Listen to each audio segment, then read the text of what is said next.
อันนี้เพิ่นมาพุทธารัตนังคัมมังรัตนังสังฆังรัตนังสามหลวงแก้วควรย่อแยงทุกเศร้าคำเด้อเมเด้อสินธรรมเป็นครูแก้วแยงแล้วเปิดบ่อเปลี่ยน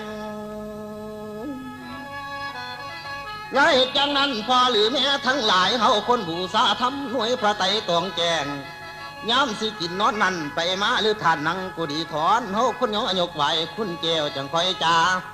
พ่อหรือแม่คือกันอย่าไปเมาน้ำบานนั่นเฮือนซานโบปิ่นแกนเด้อแม่เด้อเมาน้ำแหวนและสอยสังวานเมาใส่หู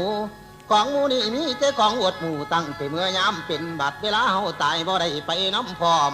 สังขนอมลงเลยหูตาในแขวร้อนมังสังเก็บน้ำสินเป็นไปเบิดสู่ยาคุ้มแจดึงหลักคืนมือนั่นเรากินพ่อหรือแม่เฮาเอ้ยอย่าไปเมาน้ำมอนกว่าน้ำมอนโดนไฟจีเด้อแม่เด้อยามเฮาสร้างคุ้มดีจังสิถึงสันฝ่าหายอ่อนบอนเจริญคันถึงลูกผู้ดีเขาสิให้เจ้าแน่คันถึงลูกขี้ลายตายย่างจนลูกบ่จักคุณหนูพ่อแม่โตหาไว้แค่สบายปุกหน้าว่าเดียวก็สีทองพอได้ห่อปากห่อทั้งซ้ำนี่กำมุมของนี่มีจุ่มกุ้มเต็มปุ่มไม่คอเขาบ่ย่อท่านนำกะลอพอเสียสินพวกเมื่อกระทำได้ยาตานีมีของ